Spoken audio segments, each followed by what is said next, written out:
On behalf of Advancing Evidence-Based Practice, my name is Jennifer Weaver, and I'd like to welcome you to our February webinar on functional family therapy. We'd like to thank Dr. Michael Robbins for being here with us today. Dr. Robbins is a senior scientist at the Oregon Research Institute and Director of Research for Functional Family Therapy. Dr. Robbins has extensive experience conducting clinical research on family therapy with drug-using delinquent adolescents and their families. During the webinar, if you need technical assistance, feel free to type in a question and I'll respond to your concern. Also, if you have questions about the presentation, type those in as well, and we'll address those during and at the end of the presentation. We would now like to turn the time over to Dr. Robbins.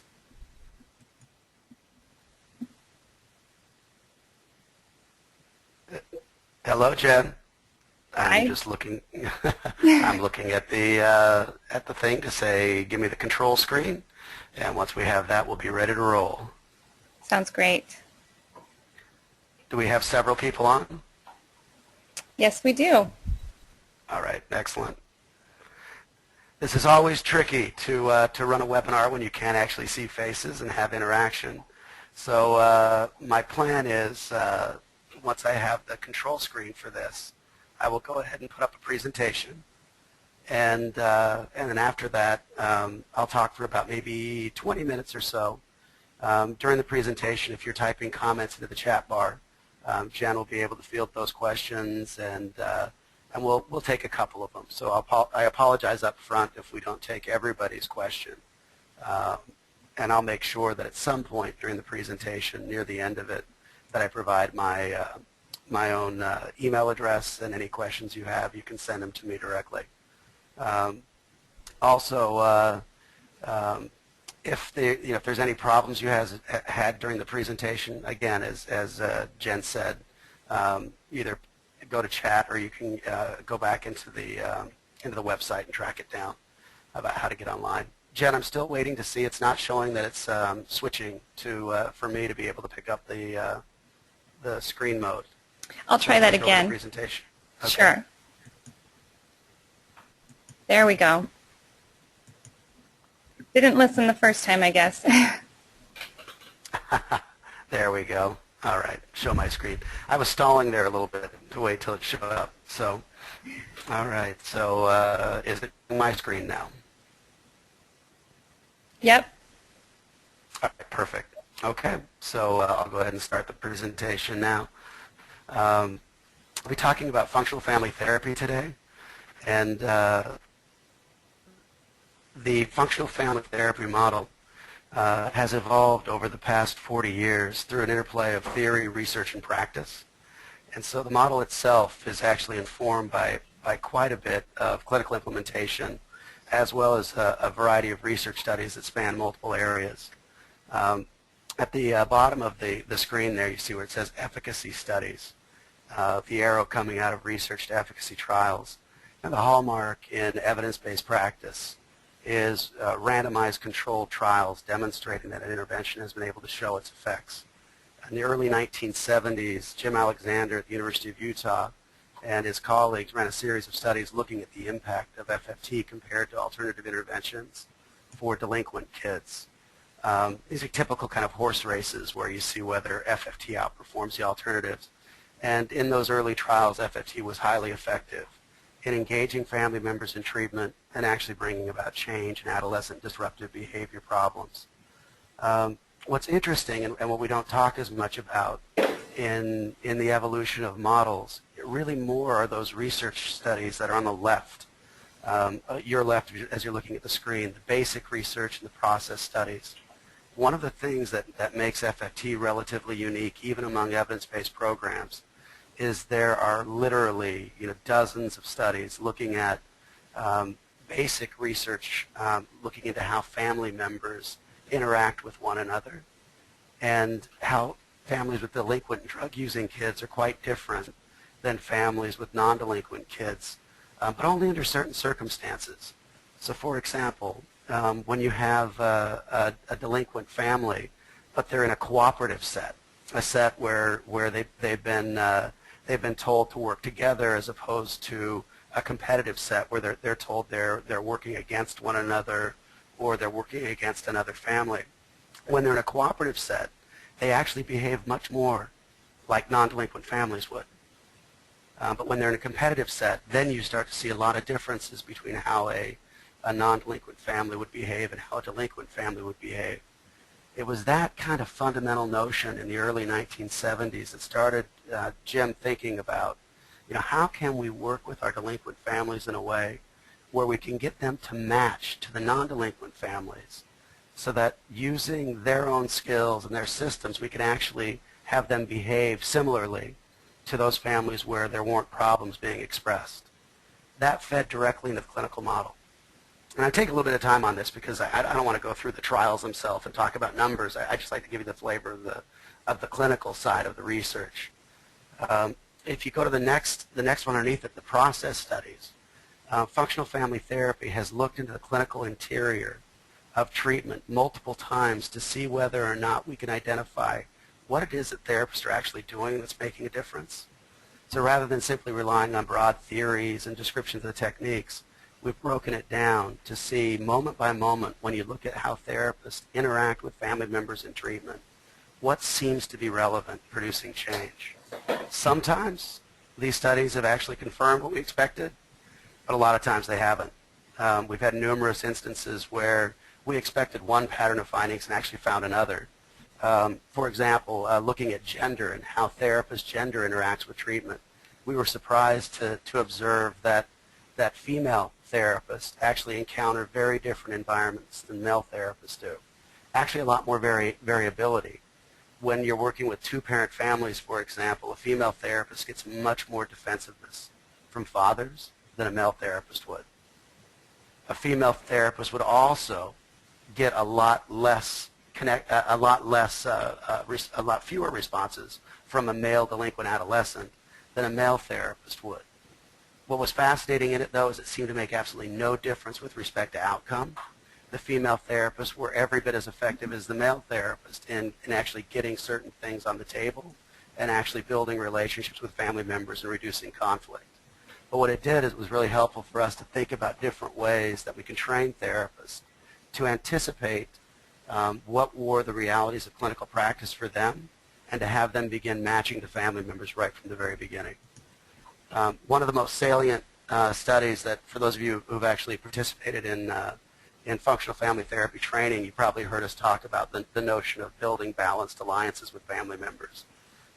We actually looked to see whether or not the alliance with therapists was related to treatment dropout in FFT.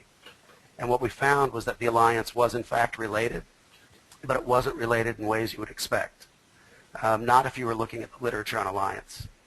What we found was that parents, in the cases that dropped out of treatment, had the highest levels of alliance than anybody else. So parents, in cases where you get a kid who's being referred for their drug use and delinquency problem, and the therapist and the parent connect with one another really, really well, is a risk factor for dropout. What was actually more protective in those circumstances was a balance in alliance. So the therapist connection with the parent being relatively similar with their alliance with the kid. And it didn't seem to get to that balance by actually driving the relationship with the kid up. It actually was avoiding over-connecting with the parent.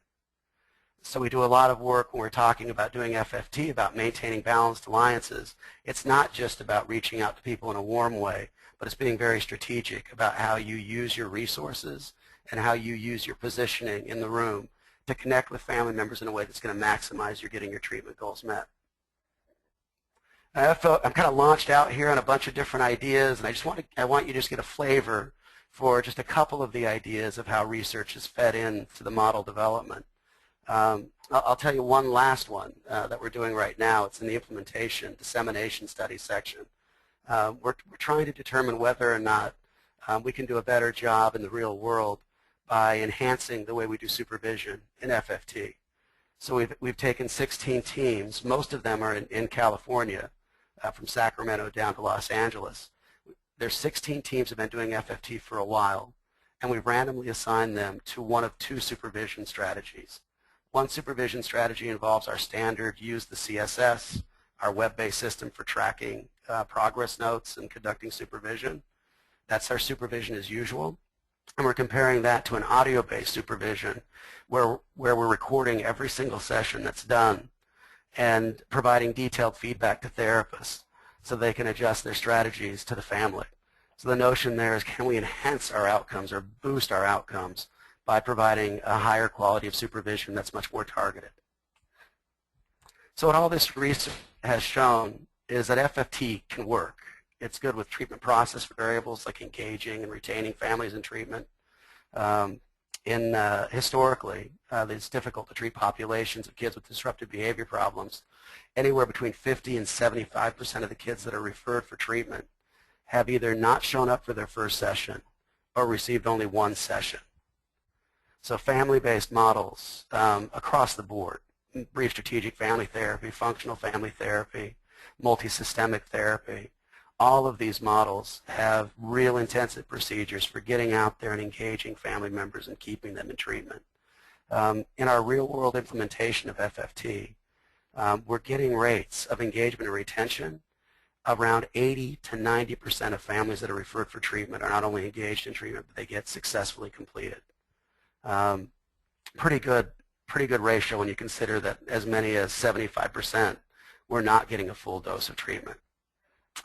For example, in the last clinical trial on brief strategic family therapy, the African American kids that were referred to treatment as usual in that study, only 1 of every 4 kids actually got a full dose of therapy. 75% of those kids didn't get a full dose of treatment as usual. So family therapies like FFT are doing a great job of getting kids in treatment and keeping them there. In addition to that, they're doing a pretty good job about improving family functioning and the family's relationship to external systems. On the individual end, all of it's relevant because we're seeing changes in the youth's conduct problems, their delinquent behavior problems. FFT has a long track record of working as a drug use intervention. I know we get questions quite often about whether FFT is appropriate for drug-using populations, and the answer to the question is yeah, FFT does work for drug-using populations and is a standalone treatment for drug use. It's not an ancillary treatment, it is a standalone treatment for drug use. Holly Waldron has done a series of trials in New Mexico and in Oregon demonstrating the impact of FFT with drug-using kids, both Hispanic and Anglo kids in New Mexico as well as in Oregon. One of the things that's interesting in that study, in those series of studies, is that FFT is not only effective in reducing drug use, but we're also seeing an effect on HIV risk behaviors, even though HIV risk is not a primary focus of the treatment and oftentimes isn't even discussed as part of the content in treatment. But we're seeing these secondary or cascading effects on HIV risk behaviors. In part, that's due to getting kids out of risky situations, but also it's getting them to make better decisions and actually stay away from deviant peer groups. We're seeing an impact of FFT with schools, internalizing disorders, especially depression and anxiety for the youth. But in addition to the kid, we're also seeing in some of the studies that FFT is having an impact on parental distress and drug use. Probably the best studies of those are Kjell Hansen's in Sweden, showing that the parents of youth that were receiving FFT were actually showing significantly less distress and mental health problems than parents of kids that were receiving alternative interventions. Kind of a final one on that individual column is FFT has also been shown to work with younger siblings of delinquent kids as long as 2.5 to 3.5 years after the family receives services. The younger siblings of the target kids actually demonstrate significantly less behavior problems than younger siblings of kids in alternative treatments. With respect to out-of-home placement, FFT does a great job of keeping families together, keeping kids out of residential placement, keeping them out of foster placement. So let's talk model the rest of the time rather than data. I just wanted to give you a kind of a quick view as to why FFT is part of this discussion around advancing evidence-based work. So that was a little bit of the evidence-based component. But let's talk about the philosophy of FFT and the techniques of the model for the rest of the time. And I'm not going to start with technique. I want to start with attitude. In all of our training, when we're working with therapists, we begin with the focus on getting them to think about individuals and family members in a new way. And it starts not necessarily from a family-only perspective. It is a family-based model, and the systems approach definitely encompasses everything we do. But there's also a core element of respectfulness and non-judgmental and strength-based focus that's there from the beginning. By respect, what we're looking for here, what we're talking about, is being able to accept every single family member on their terms, including with the behaviors that they're engaging with towards one another. And this involves being able to show a tremendous amount of respect and compassion for people that are doing pretty horrible things to each other. Abuse, neglect, sexual acting out, parental drug use, things that really push your button. We work with our therapists quite a bit to make sure that when they approach family members, they're approaching this place of compassion and respect. We found that in order to be effective, starting in a place where you're one-up or problem-focused is oftentimes a major impediment to your successfully engaging and motivating people to try something new. And what this means is sometimes we have to engage with people that are doing the most deplorable acts. But if you're going to see change at the family level, you got to get the key people that are doing these things at the table, and you're not going to get there by challenging them. You get there by showing respect. At the family-based level, we're focused, especially early, on the notion of building balanced alliances, as I noted before. But also we want to shift everything from an individual focus to a relational focus from the very beginning. And I'll talk more about that when I get to the motivation phase and talk about change focus and change meaning techniques. A key piece to everything we do involves matching our interventions to individuals, to specific relationships, and to the family. And in the next slide, I'll spend more time talking about the matching. This goes well beyond simply kind of the classic notion in systems theory of mimicking people. It's not necessarily only about tone and language and how you appear to family members and how you speak to them. It also has a real emphasis on trying to figure out for this family how you can be effective. And ultimately, what we're interested in doing is working with risk and protective ratios. And our notion is if we can reduce the number of risk factors that are present in the kid's life and enhance their protective factors, we can reduce the chances that these kids are going to have sustained problems over time and get them on a trajectory of healthy development rather than unhealthy development. In my sappier times, I'll refer to this more around the business of saving lives. And if we know that these kids are 10% more likely to benefit from interventions targeting specific risk problems, then those should be the risk factors which we should be going after. I'll talk for a brief moment as we go through about what those risk and protective factors look like.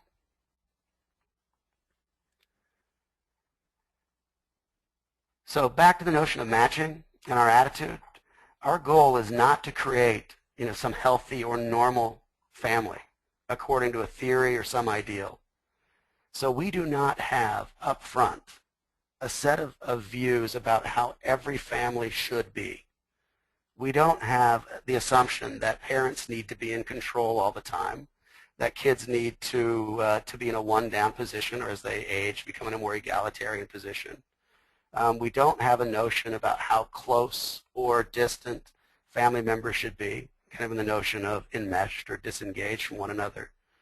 Our focus is not on trying to find those structural problems and then make each family look like a normal family should look.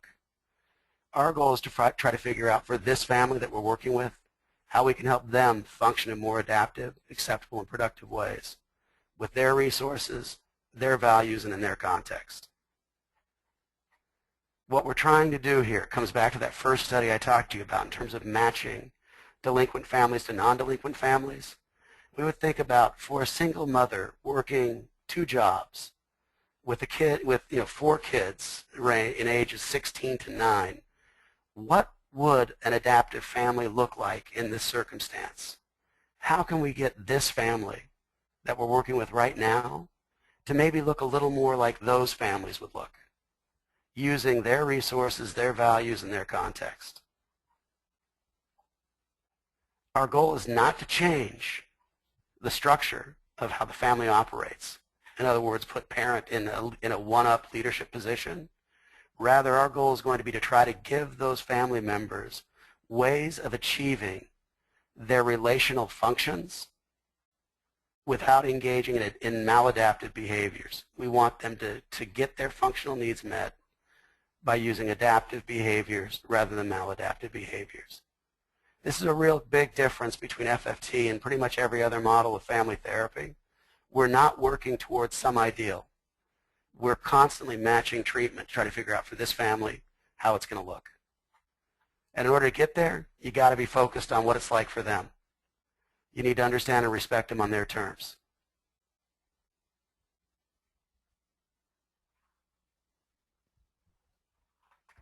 We'll go for about 2 or 3 more minutes, and we'll take a little bit of a break for questions.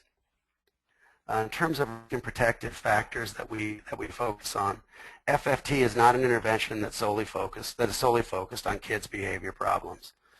Overwhelmingly, the early trials on FFT were with delinquent, conduct disordered youth.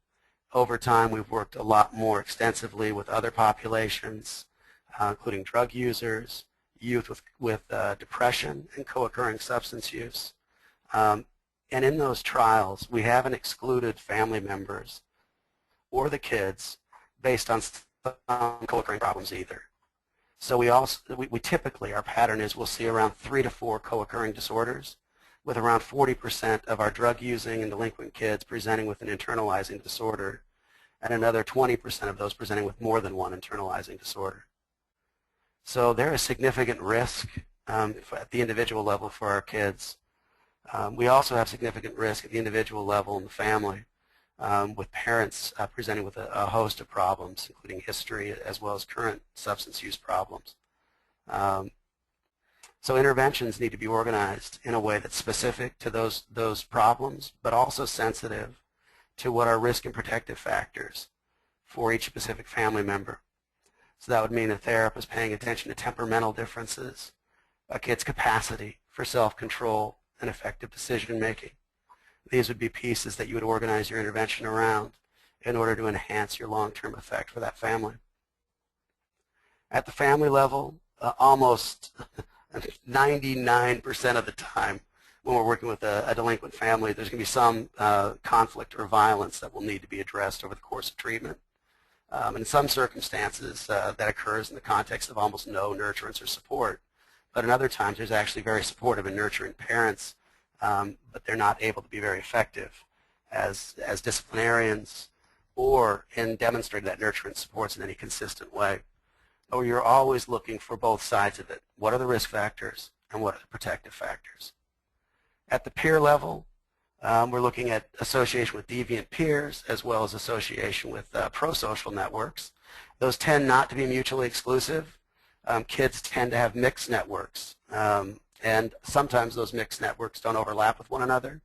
And so the goal of treatment doesn't necessarily become creating a whole new network for kids, but rather it involves accessing the protective factor where the pro-social network was available. And interventions go right up, all the way from the cellular to the social context, so we deal with schools as well as community issues as needed. So these show you a broad view of the types of interventions or the types of factors that FFT will go after. So what I want to do is kind of stop there for a second and then talk more about how we address changing them. But maybe we can see if there's any questions at this point. Not at this time, Mike, so you can continue on for a little bit and I'll keep checking for that. Okay. If need be, I don't know if I can see anything in the chat bar, Jen. Maybe you can just throw it up in the chat bar or just join. I'm fine if you talk over me for a second. Oh, I do have a question. What is the relative cost of this process? FFT will cost anywhere from $3,000 to $4,500 per youth, depending on which system you're operating in. So it's a relatively inexpensive intervention to deliver per kid. On the training side, it goes around $35,000 to $45,000 to train a team of therapists to do FFT, and that includes the cost for an entire year of training, which includes didactics in the form of 4 or 5 workshops, as well as weekly supervision. And then that cost decreases over subsequent years as the team takes more and more responsibility on its, for managing its own work. So for example, in year 2, costs are reduced because we switched the supervision from an external consultant to an on-site supervisor who handles the weekly supervision calls. And then in year 3, we move further out where we're doing only doing once a month with the team, and it's just usually with the supervisor, and then we help the teams manage data. And so it starts from $45,000 and goes down to $7,000 over time. Also, Michael, what is the length of treatment? Typical course of treatment is between 3 and 5 months. That's the average range. For a new team, we see teams start above that range, but as they get more proficient with delivering the model, you start to see them move down into that 3 to 5 month range. If you're dealing with a mixed population of mild to severe users, you pretty much can stay in that range consistently. If you're dealing with a severe behavior problem population with a lot of comorbidity, you can expect it to be at the upper end, 4 to 5 months, not down at the 3-month level. The intervention is intended to be delivered in the average range of 12 to 14 sessions. For very mild behavior problems, you can get away with doing it with as few as 8 sessions. And on the upper end, we've seen it taking as much as 25 sessions, for example, when there's heavy gang involvement. And also, I have a comment here. Excellent presentation, by the way. Also the question, so the $45,000 covers about 3 years, just to confirm that? The 45, between 35 and 45 covers the year 1 costs. The year 2 costs drop in half, approximately in half, as the focus shifts to supervisors. And at that point, what we're doing is we're doing biweekly consultation with an on-site supervisor, and we're also doing supervision training, 2 didactic workshops with the supervisor, and training them to actually carry on for the team, so that we're working ourselves into a less and less central role with sites as time goes by. In year 3, it drops down to around $7,000, and there the primary costs are a monthly consultation call, review of data, as well as all of the access to the CSS and the licensing things for our measures, the measures we use online, like the OQ, YOQ, that we pay an external group for. That's all the questions we have for now if you want to continue. Okay. Yeah, for state-level systems or for larger systems that are thinking about doing it and where to invest money, the return on investment appears to be around between $18 and $19 currently. So for every $1 spent on FFT, the state of Washington, for example, is estimating in terms of the cost savings for the youth, for the prevention of future crime, as well as for the avoidance of future victimization. You're talking around, for every dollar spent, you're saving around $18 or $19 for FFT. It compares pretty favorably to other evidence-based models in Washington, too. They're seeing really nice cost savings for dollars spent. Kind of tough to know on this one, and again, I apologize for the lack of more dynamic interaction. It's just kind of the nature of webinars, and I think we probably have a mix of folks that are interested in this from a clinical end, from a supervisor end, but also from the administrative end. And if you have more questions, I'll go ahead and for the first time give out my email address now, and we'll come back to it again later. If you want to reach out to me with more questions, please email me at mrobbins@ori.org. MROBBINS@ORI.org. I'll be happy to give you more information. So in order to address the risk and protective factors that I just was talking about in the prior slide, FFT actually breaks treatment down into manageable chunks or phases of intervention. The phases are considered to be developmental and synergistic, In other words, we do consider that these progress over time in a predictable sequence, not necessarily linear all the time, because oftentimes things come up in treatment that require you to cycle back to the activities of an earlier phase. But really, your success in negotiating the tasks of one phase will serve as a springboard in your success in negotiating the activities of later phases. So in other words, they're synergistic. So if you can actually negotiate the early motivation phases with a high degree of success, you're likely going to get much fewer problems in behavior change, as I'll talk about in a few minutes. Every phase has its own goals, assessment focus, and intervention strategies or techniques, and therapist qualities and attitudes that are associated with them. So with respect to our qualities and attitudes, therapists really are expected to wear multiple hats in FFT. Early on, when you're watching therapists do their work, it's going to look very much like classic psychotherapy. Considerable sensitivity, a lot of empathic responding to individuals, a lot of really sophisticated reframes to manage the highly charged negative affect, to create an entirely new frame for family members where they really experience one another in a very different way. And those quote-unquote kind of clinical and very therapeutic qualities really shift quite a bit over the course of the intervention as therapists become increasingly more didactic and more of a teacher and directive in their role. And so early therapists are very contingent and responsive, but over time they become incredibly goal-directive and behavioral focused to make sure that family members are actually getting the skills they need and getting them in a quick way to address the risk factors and the protective factors that they brought into treatment. So it isn't always what you're doing. It also has a lot to do with when and how you're doing it. And we do try to help our therapists expand their repertoire. We'll never turn a therapist that's really much more of a distance runner into a sprinter, but we will help them to expand their skills so they can become much more effective as a teacher if that's where they were lacking, or they become much more effective as a motivator if that's where they were lacking. So FFT proceeds through 5 separate components or phases. Some of these overlap with one another, as you can see here. The 5 phases, the active clinical phases in FFT are engagement, which occurs primarily prior to the first session. Motivation, which we typically like to see from around sessions 1 to 4. With more advanced teams, you see them having fewer and fewer motivation sessions. As you're learning the model, it can be really double or triple that amount until you get much more comfortable delivering the techniques and start having some success with it and begin trusting the interventions.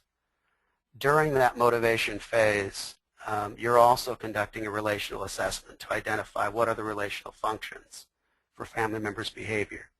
And when I talk about this phase, that's where I'll give you the information to give you a sense of where the term functional in functional family therapy comes from.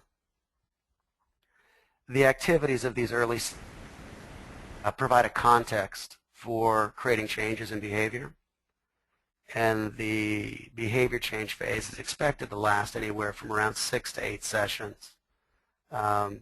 Can be shorter for families with fewer risk factors, and can be longer for families where there's a number of risk factors that might need to be addressed. Early on in FFT, throughout almost all the behavior change, the primary activities are done with the family. There'll be some engaging of other systems and some grounding of the work and communication with people at school, for example, if the referral came from school, or with probation if it's a probation referral. But primarily, the work is done inside of the family. As you move into behavior change and out into generalization, when you're getting success in getting family members to behave towards one another in a new way, you begin looking for opportunities to expand that into new areas and to new systems. And so the final phase of FFT, this generalization phase, consists of moving things out from the family focus out into the community and anticipating future problems. So this, when somebody asked earlier about what was the length of FFT, you see here we have 8+. We think at a minimum you're talking about getting people to around 8 sessions. And if you're doing kind of your standard average FFT, you're going to have around 3 motivation sessions, around 6 behavior change sessions, and around 3 to 4 generalization sessions.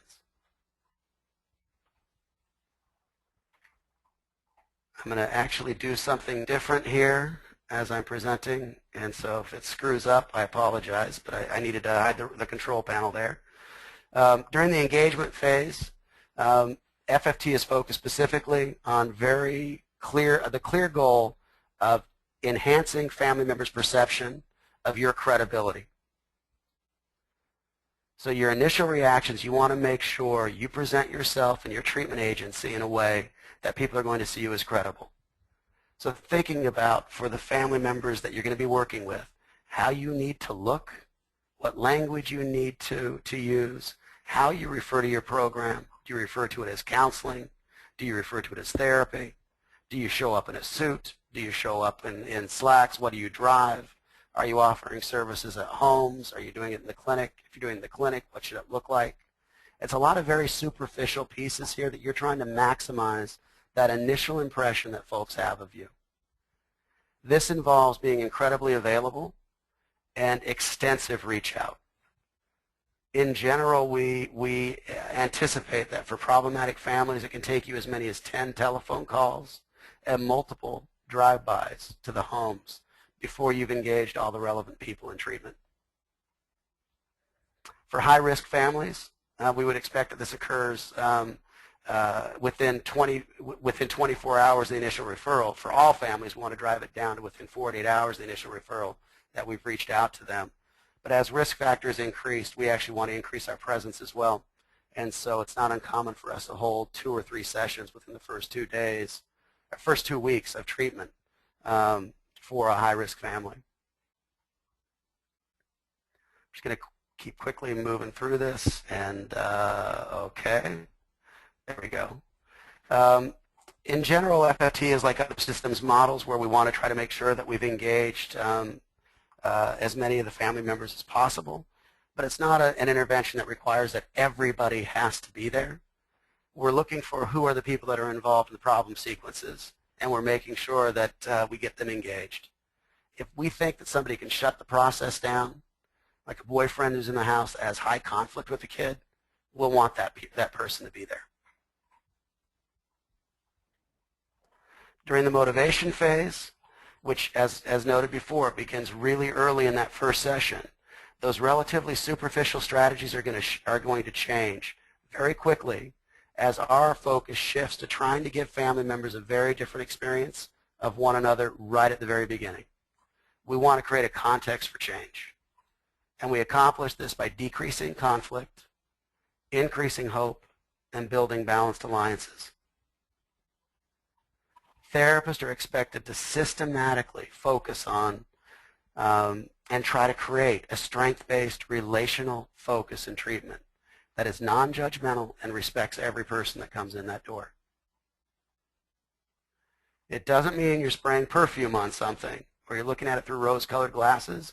It means you're constantly looking for ways to be strength-based and relational rather than individual and blaming.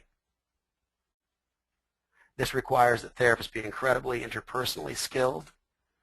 Their focus is clinical or therapeutic in nature, and they are consistently responding in a contingent way to family members' negativity. We don't want family members to go down the sequence where they experience one another in the exact same way they did before they started treatment. We want to help them by changing the focus to become one that's much more relationship-based, strength-based, and hopefully changing the meaning and how they think and feel towards one another in those early sessions.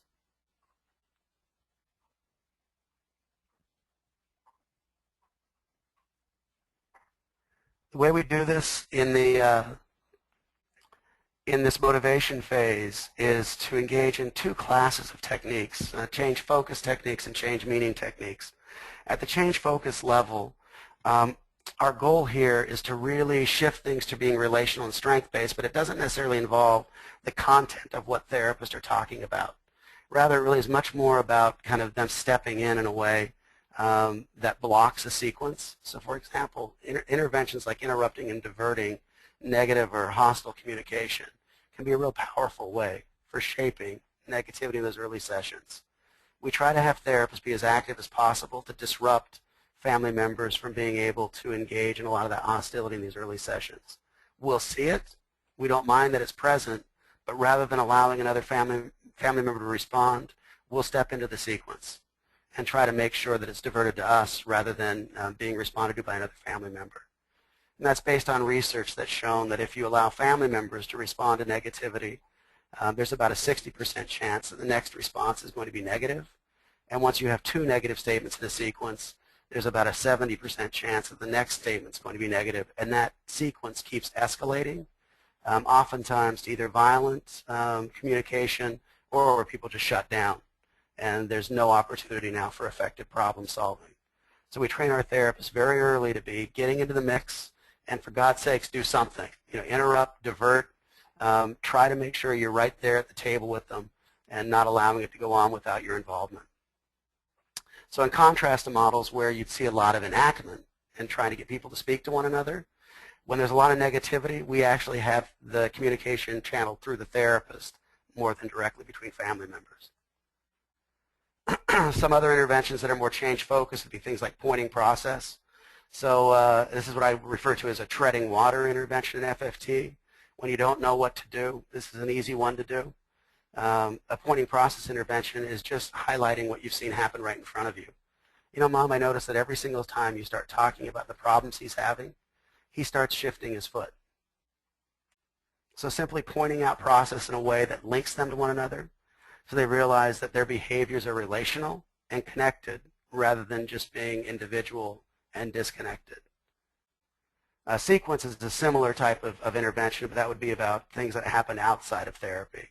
So Mom, I noticed that every single time he comes home at night, you say you're up, your husband's sleeping, and the other kids are worried with you sitting on the couch. So you just describe the sequence of what is occurring outside. And again, these are very basic interventions, have very little to do with the content, and even changing the content. But what it starts doing is it's infusing this relational focus into the room. And when you don't know what else to do with respect to the change meaning interventions that we'll talk about next, these become a real important part for just consistently hammering away with the notion that you're not going to see things as individual, you're going to see things as connected.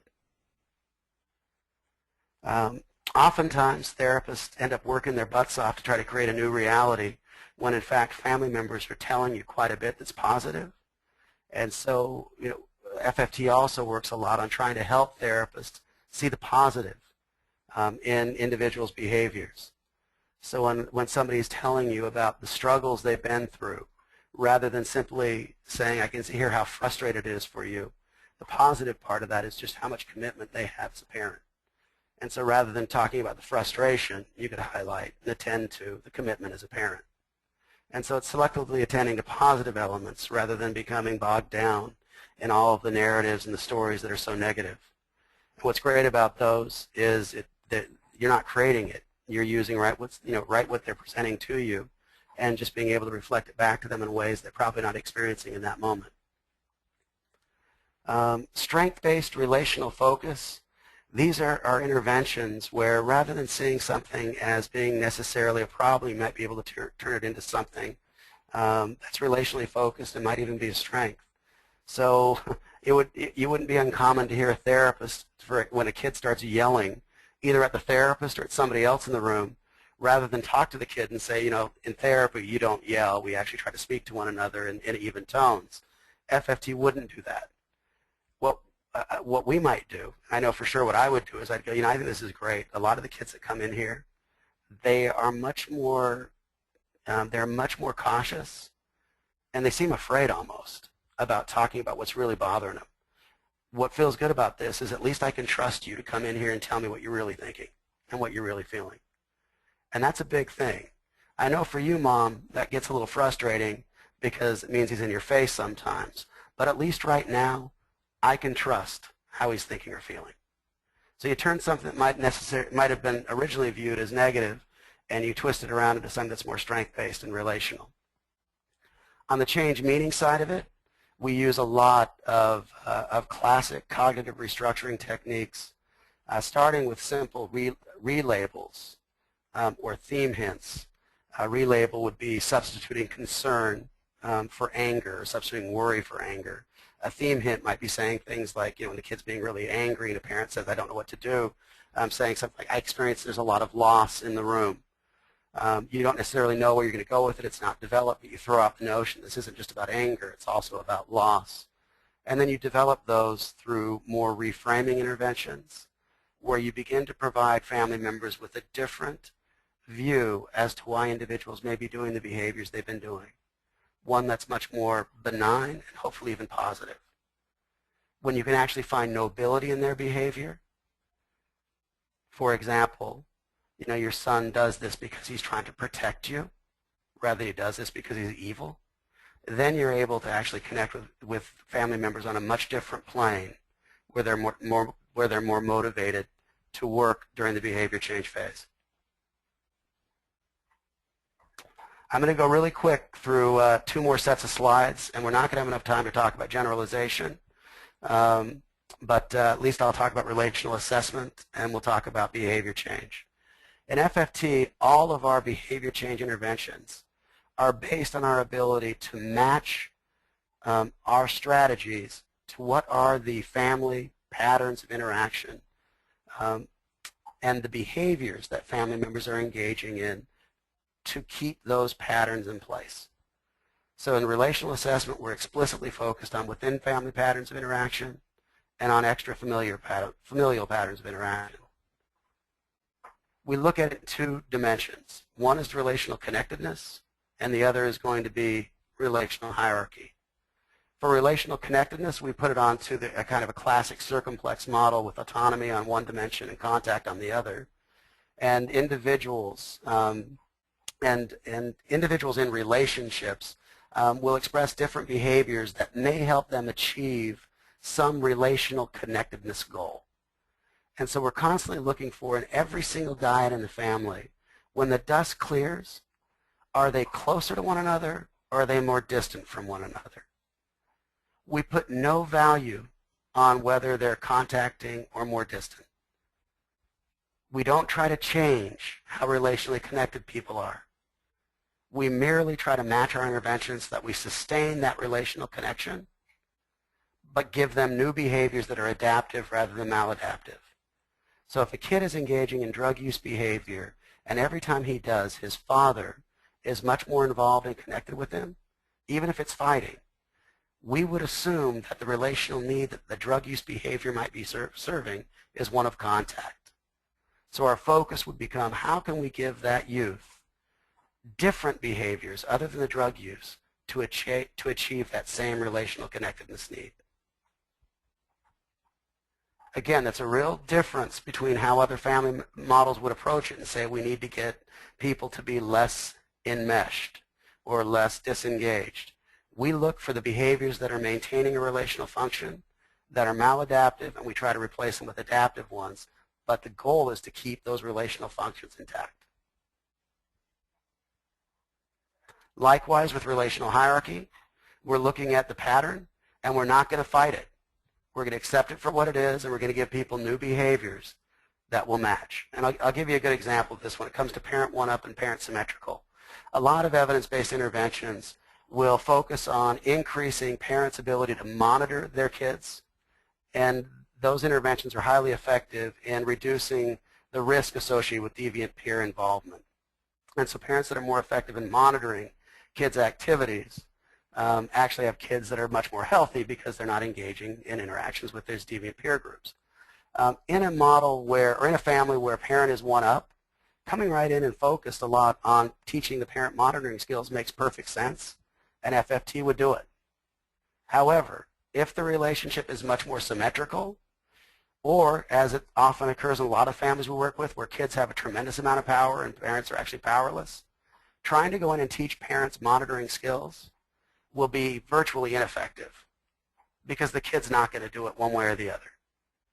So we actually focus much more on those circumstances is enhancing parent nurturance and the kid's experience of parental nurturance. Because what the literature shows is that kids that experience that parents are nurturant are much more willing to disclose what they're doing when they're out of the home than kids where there's less nurturance. That willingness to disclose is the best predictor of parents being able to be effective monitors. So instead of having just kind of a one-size-fits-all model, we match it to the relational functions.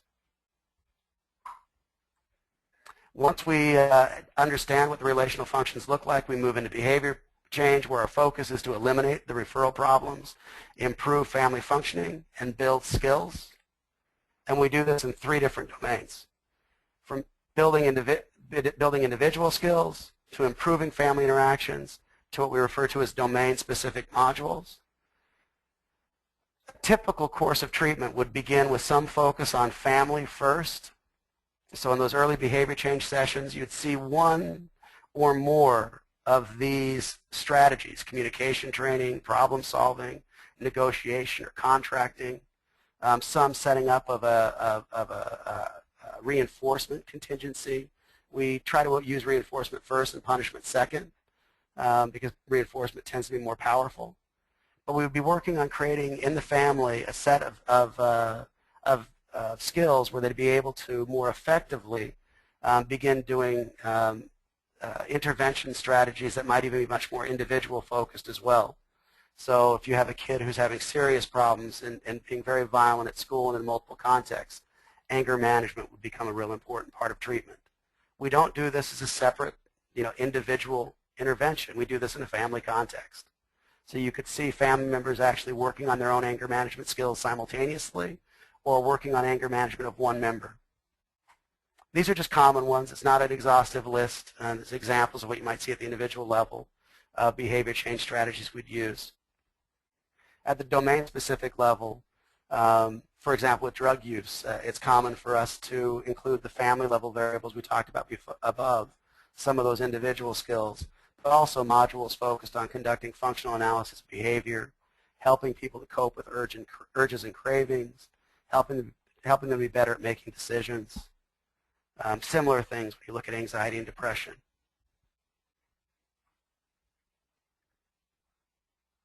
So last slide that I'll present, and then we'll go ahead and open up for questions and close this, is most of the sessions in behavior change follow a specific sequence where therapists present a rationale. The rationale includes kind of the why we're going to do what we're going to do. The presentation of the task is the what we're going to do and what the expectations are for the family members. And then a lot of behavioral rehearsal so that family members get a chance to practice in the room with one another and can see the therapist modeling how to do things differently. Therapists are expected to be incredibly active and provide a lot of feedback and coach people to build new skills, and then use that time in between sessions to build on what they've learned in that 1 or 2 hours they may be spending with us during the week. We want them to extend that to the rest of the time they're with each other. And that's where the real change is occurring. And so homework is a real active component of FFT, where we want to make sure that from the very beginning, people are starting this process of applying what they're learning in the room to their life. So how about we stop it there, and I think I can switch this back to you, Jen. Okay, we just had one more question. For someone who's considering recommending this to a juvenile probation department and wanting to have a better understanding of costs, I sent you a question regarding total program costs per year and total cost savings. Do you see that in your chat pan, Mike? Yeah. Want to respond to that? Mm-hmm. I'd have to look at this longer to make sure. The caseload of 40, and I think it requires some interaction because a typical caseload in FFT is going to be around 12 families, 10 to 12 families, and caseload of 40 would far, far exceed that.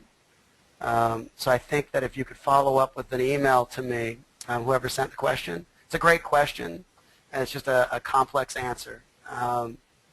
The question is, if you have a caseload of 40, as an example, the cost of first year, $45,000 is 1.8 million, and the cost savings would be 32,000. I think we would need to speak about this because those numbers are a little off, and part of that's driven by the fact that our caseloads are actually much smaller. And there's a difference between the training costs versus what the costs per youth are. Again, my email address is mrobbins@ori.org, and I would love to talk to whoever sent the question because I think it's a great question, and this is the type of thing we work with justice systems to help figure out those costs for them. Again, Mike, regarding costs, but this is a little simpler question.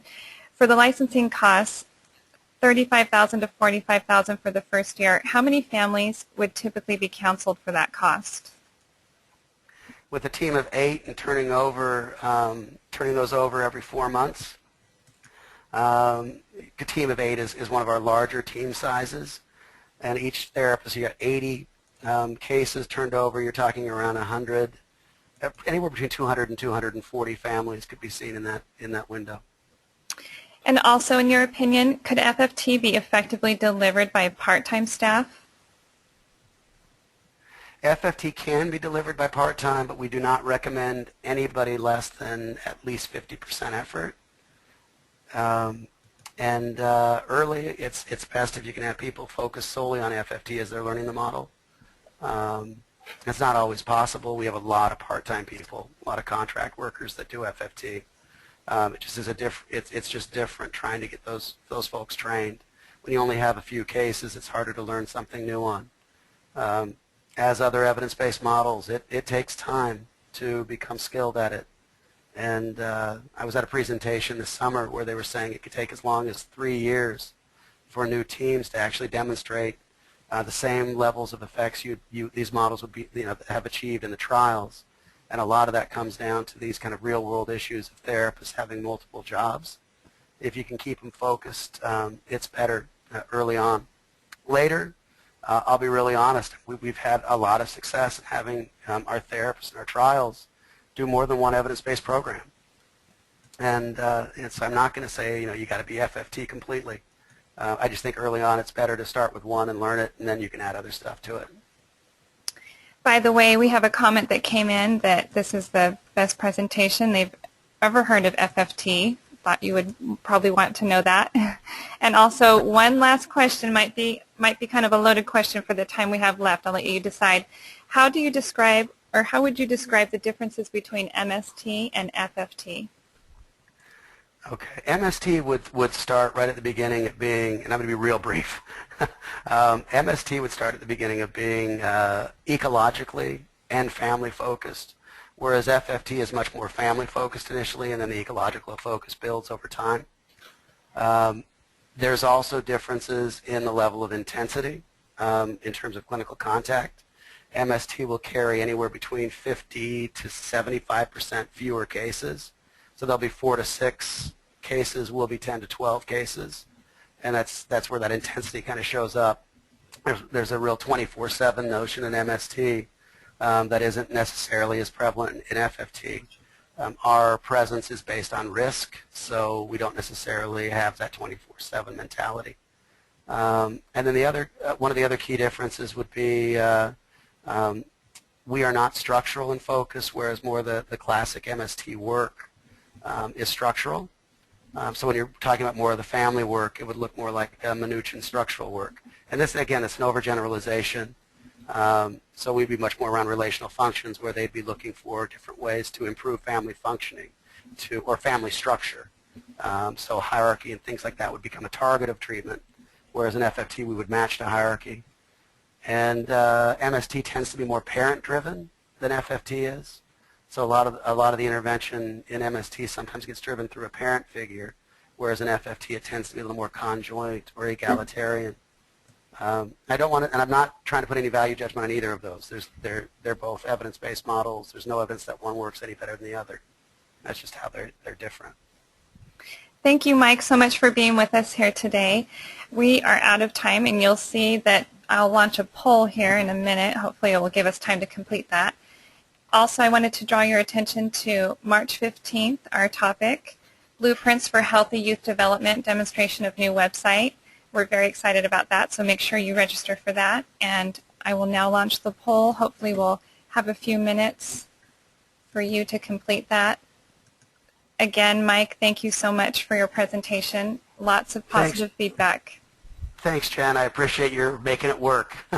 And take care to everyone, and I look forward to questions.